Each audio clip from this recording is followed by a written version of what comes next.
on a second, get forward.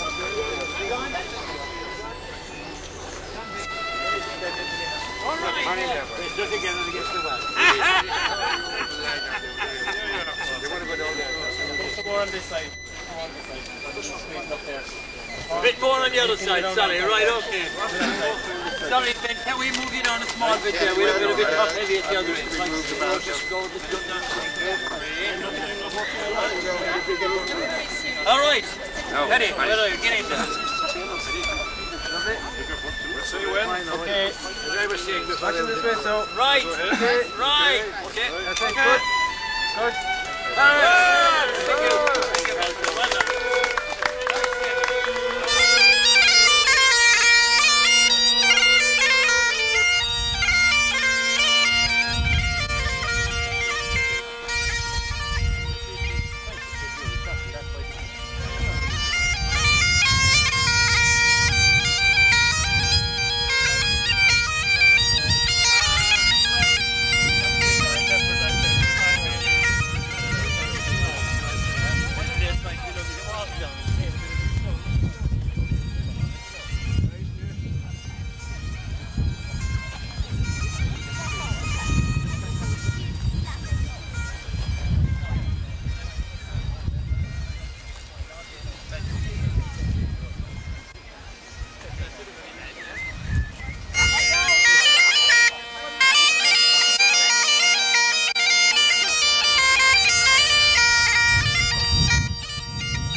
Right, ladies and gentlemen, could we just get you up a little bit closer here to the monument? Thank you very, very much.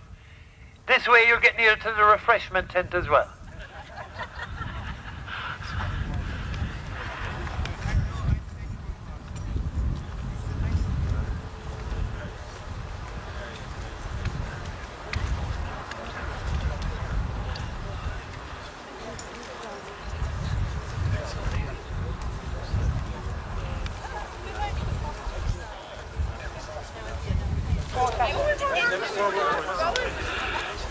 Thank you very much for cooperating.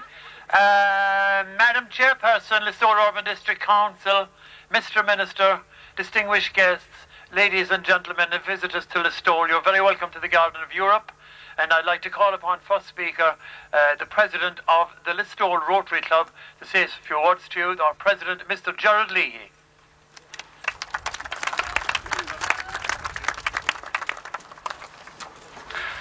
On behalf of the Rotary Club, I would like to welcome you, our guests, on this very happy day when we opened the Garden of Europe, of which we are very proud. This is called the Rotary Club Garden of Europe, but really the Rotary Club simply acted as a conduit for the inspiration of Paddy Fitzgibbon, who conceived the idea and who more importantly followed through his idea with tireless work, ably abetted by his lieutenants John O'Keefe and Paul O'Dowd. The Rotary Club and the town is indebted to these three for their efforts, and it is a tribute to them that the garden will open here today without a penny owed to anyone. Everyone here from Listowel will remember this site as the town dump 3 short years ago, when it was a muddy, rat-infested quagmire and the town's greatest eyesore. It is appropriate in this Listowel Writers' Week, when we celebrate art and creativity, that we celebrate the transformation of a dirty dump into a beautiful garden. Traditionally, Ireland has been renowned for its beautiful scenery and its natural landscape. It is the beauty of Ireland, some people say, that has made it so imaginative, musical and creative. Too often in the past, in our race to mimic the industrial world, we have sacrificed this beauty for dubious short-term economic gains. This garden is a reversal of this type of environmental destruction, in that we have transformed an ugly commercial entity into a thing of beauty which will be a joy forever.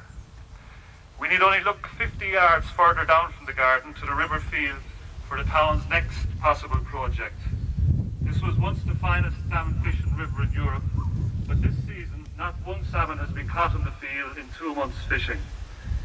Surely, as a town, we should now seek to transform our lifeblood, the river field, back into a thing of wild beauty. Anyone of you here who wants to take up this challenge is more than welcome to join the Rotary Club.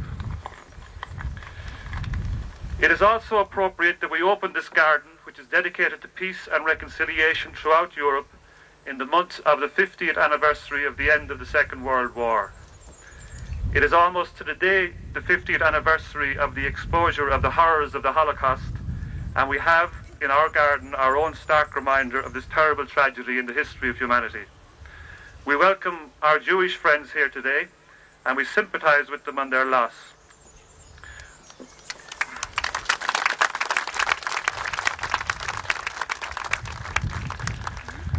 We also remember today our own members who have passed away, Pat Ryan, who died some years ago, and Michael Whelan, who died last year on the very day that the German ambassador presented you with the magnificent statue of Schiller, which you see at the head of the garden and which dominates the garden.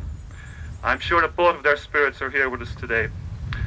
The completion of this garden would not have been possible without the assistance of all of our sponsors, big and small.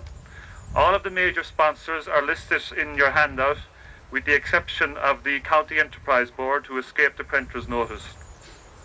I would like to pay particular thanks to the Kerry Group, who gave us the first big contribution to set us on our way, and also I'd like to pay particular thanks to Bill Welsh, the town engineer from the Stole UDC, who helped us in so many ways with this project from start to finish. On behalf of the Rotary Club, it's a great privilege to donate this garden to the town, and we hope that it will provide pleasure for young and old in the years to come. Thank you very much.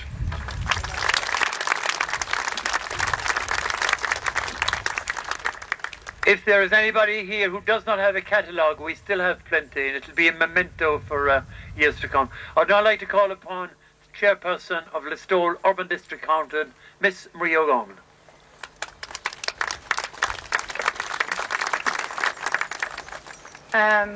Minister Mervyn Taylor, Minister for State Jimmy Deanahan, to the many people who have travelled long distances here, our American friends from Las Gatas and San Jose, to the Briscoe family from Dublin, and people from all over the country, and of course to our local people who are here today in support of the Rotary Club and what they have done. You can see this magnificent garden here and what has gone into it, and the amount of years of work and preparation. And if I might just single out one person, and that is Paddy Fitzgibbons, whose brainchild it was to start this. It was a great day that he thought of it, and a great day for all of us.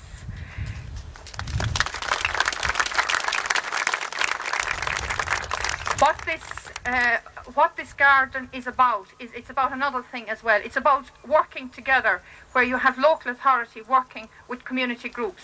And we want more of this, where we don't have a situation where everybody looks for things from the local authority. We want this and we want money and you provide it. Them days are gone.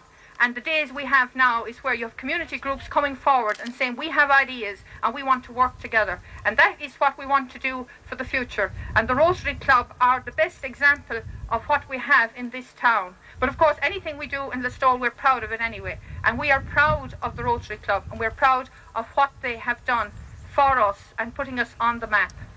I would like to finish my comments by saying that we hope that the next project will be as good as this one.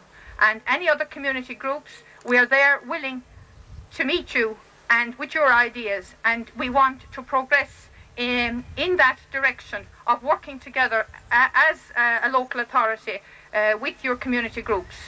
So enjoy the rest of the day. Thank you very much. Thank you, Marie. We'd now like to call upon the man who commenced it all, the inspiration and the dedicated worker for the Garden of Europe. Give him a big hand, please. Mr. Paddy Fitzgibbon. Thank you, Danny. Mr. Minister, distinguished guests and friends, I'd like to thank you all very much for coming here, and particularly those of you who have travelled a long way.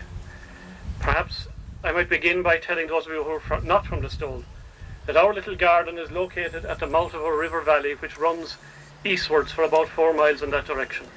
And it's a beautiful wooded valley, quite unspoiled and quite unknown to people outside Listowel. About a mile from here, there are the remains of an old castle that was built by our Norman ancestors to withstand the arrows and the swords of our Celtic forebears.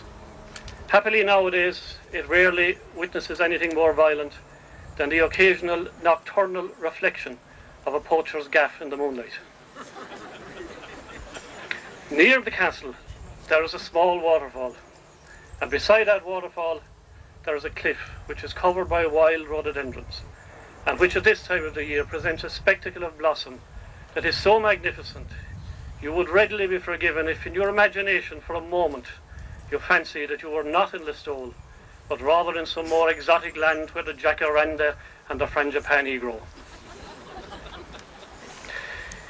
It may therefore be reasonably asked why in this almost Arcadian place it was decided to erect a monument to events which took place far from here, across the seas and over half a century ago. In recent years, the Holocaust has come to symbolize all that is terrible in human suffering and in criminality. If I may be forgiven for saying so, it has become part of the almost commonplace imagery of Western man. And it could be said that it is only right that Listowel too should make a contribution to that iconology. But I don't think that's a sufficient answer. On the western outskirts of Listowel, just off the road to Ballybunion, there is a small field called Tompleen Bawn, or in the English language, the Little White Church or the Little White Temple. A small chapel has been built there, and some shrubs have been planted at the edge of it. There's a very neat hedge laid around the borders, and there is one solitary tree growing in the middle of that field.